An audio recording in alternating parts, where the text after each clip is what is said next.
Welcome back to Slothbox. I'm Lyndon Dixon, joined today by Sean McGOLDRIck. Sean, how are we, mate? I'm very good, thank you. How are you, mate? Yes, not too bad. I want to go right back to the start. I want to know how Sean McGOLDRIck got into the world of boxing. Um, I can't remember that far back, to be honest.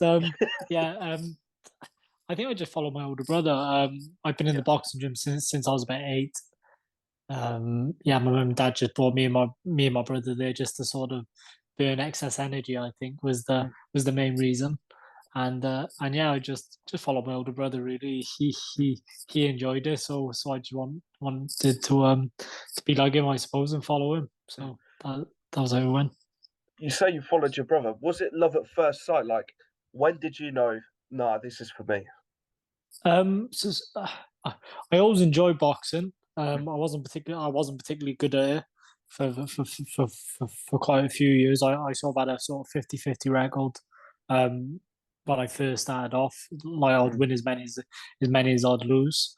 And then I can't remember what age it was, but I just went on a really good winning streak.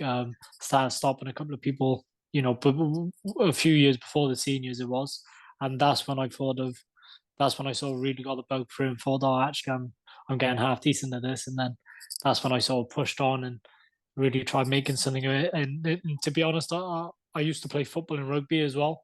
Um, so I started taking the boxing a bit more serious and sort Mm. of dropped the football completely, played a little bit of rugby here and there, and then just stuck to the boxing then really. So and then by the time I was leaving school was the time I got on the GB squad. So for me it was just I never really have done anything else apart from boxing. Like I went straight from school straight to the GB squad, and it's been my life ever since. Really. Mm. Well, you mentioned the GB squad there. Well, you won gold at the 2010 Commonwealth Games. I just wanted you to talk me through that experience because, correct me if I'm wrong, but I think you initially got awarded silver, but then the Yeah, guy yeah. got found out for being, tested positive for certain substances. So just walk me through that experience of getting gold for your country. Uh, yeah. To be honest, I don't think I really understood it properly at the time. It was like I think I'd been to one sort of youth or schoolboy tournament before with Wales. Mm. It was my first year as a senior, so my first senior tournament as well, and I didn't really understand how big of a deal it was. Like until I sort of come back from India and Mm.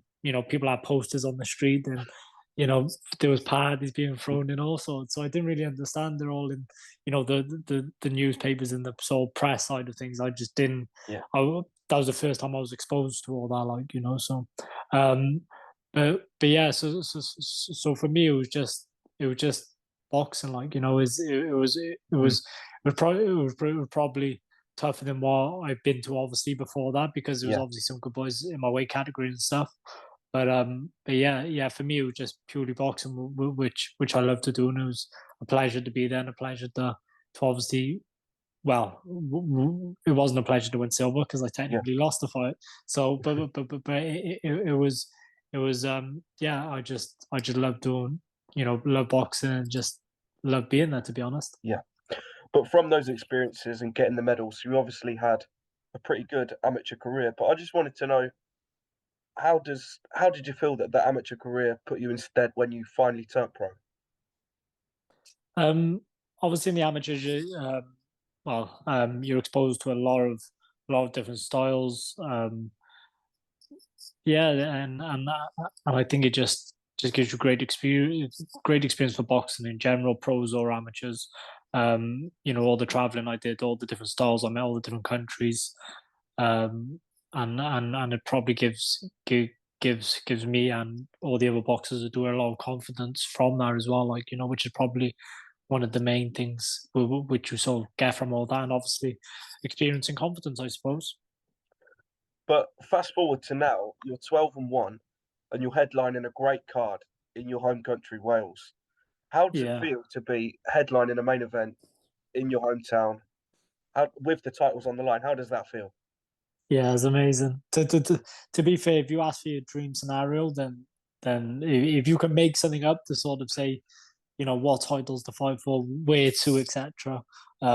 Yeah, so is is the dream is the dream scenario, to be fair. But you know, is I've still got a job to do. I'm still staying focused, 100% focused on what I need to do. There's obviously a game plan in place, and my job is strictly business, and I hope all the crowd and everyone come in support and enjoy the show because it's a cracking show. Like the show they put on is brilliant. Like I Mm. mean, so some really good fights on there. So I'm actually a lot bigger than the headline because I'm going to be. I'll probably miss most of the fights, you Yeah, know, because I'll probably gather, you know, on the night I'll be fully focused on what I need to do.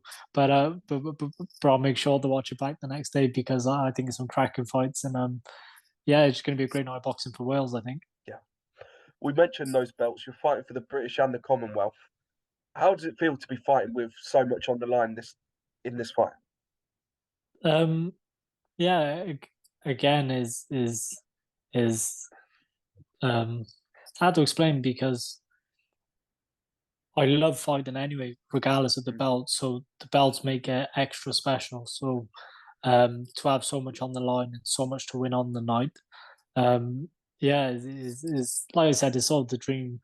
You know, the is everything in one. Like, do you know what I mean? So yeah, I'm really happy that the belt's on the line, and I'm just looking forward to the night. To be honest, You're fighting against Scott Allen. How do you rank your yeah. opposition? Do you feel like you're just that step ahead of him?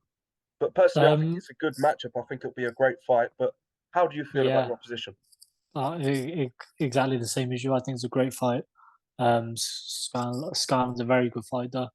You know, he's got many positives, some negatives there as well for me to exploit. And I'm just looking forward to it. It's going to be a very competitive fight, and I'm you know expecting a hard 12 rounds off him. His nickname is the title taker. How's camp gone to Yeah. ensure that you take those titles home? Cam's gone brilliant. You know, is obviously you work on tactics and stuff, and then obviously you've got to be fit for the 12 rounds as well. So it's been hard, very hard camp so far. And technical as well. You know, Jamie and Nigel are you know master tacticians. Is people probably seen before from the boys and girls in the gym. So yeah, so we've just been working hard and working smart as well, and just making sure I'm 100% ready. But moving on from yourself for a moment, the the talk of boxing at the minute, the fight that's on everyone's lips, is hoping that Fury and Usyk actually gets made. There's apparently a draft contract's been sent from Warren to Usyk's people. But will Usyk be the first man to put a loss on Fury's record? How do you see that fight going if it happens? Um, I don't know. I think Fury. Yeah. I just think Fury's too. People, I think people say he's too big, but I think he's too good as well. You Mm. know, for you know, and that's you know, not sort of putting any sort of tainer on Usyk because Usyk's amazing. Like, do you know what I mean? Yeah. Is you know, I think I've seen him a few times live through the amateurs as well. Him and Lomachenko, and they're probably like unbelievable, like to watch Mm. and the stuff they're able to do and stuff. But I think Fury's just you know a once in a generation Mm. fighter, and obviously the size does help, and you know he is a freak of nature in terms of his abilities for his size and stuff. So Mm. and I think he's the better boxer, and I think he's the better fighter, and I think he's just obviously sizable player a part is as well as that. But I think Fury said himself is some of the greatest fighters were only Usyk size. So you know that's not saying that Usyk can't beat him just because he's smaller. So Mm. yeah, Usyk's definitely got a chance. But I would I'd if I was picking a winner, then I'd pick Fury. Yeah.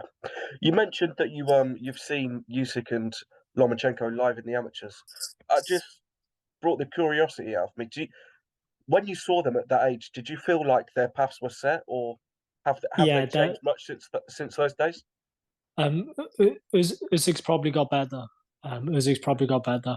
But Lemachenko is always been. You know, you sort of watch him, and you just know when you're watching something which is unbelievable, which is special, and Mm. So definitely Lomachenko. I think Usyk's been well he's improved and he's probably had a bit of a harder route to get to where he's got to than Lomachenko so far. Yeah, but moving on from those boys, after Tank's win the other night, social media's calling for Gervonta Davis to fight Ryan Garcia. Some people saying the fight's made.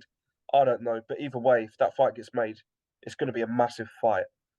Who do you pick out of them? Because I'm Yeah, that's a edging fight, towards Tank, but it's a great fight. That's similar to you. I'm edging towards Tank, but I wouldn't be surprised if Garcia. Yeah, he's yeah. I'm just happy that they're going to fight if they are going to fight, Yeah. obviously. But I think it's just amazing, and hopefully that should have a snowball effect then, and hopefully everyone else especially that division. Hopefully, them boys then all start fighting each other, and I think we could be in for an exciting couple of years. And as boxing people, boxing fans, and not even boxing fans, just fans in general, we'll just lap all that up, and we could be in for a golden era of fighting or boxing. Well, I hope so. But my last question from me, moving back to yourself, it's a new year, but I just want to bring you to the end of this year. Where do you see yourself come Christmas? You're with your family, you're celebrating. Where do you see yourself come the end of 2023? What's Sean McGOLDRICK done? At the end of the year. At the end of the year, what have you done? Okay. So obviously we got the Commonwealth and British. So I'm confident that I win that. Yeah. And then to be honest, that's all I'm focused on is just win them. Hopefully go on, defend them, and etc. Like but my first goal, my first aim, and my full focus is on winning these titles. Well, Sean, it's been a pleasure speaking to you, mate. I've been And you, Lyndon Lindsay. Dixon. He's been Sean McGOLDRICK, and thanks for listening. Thank you. Cheers, mate.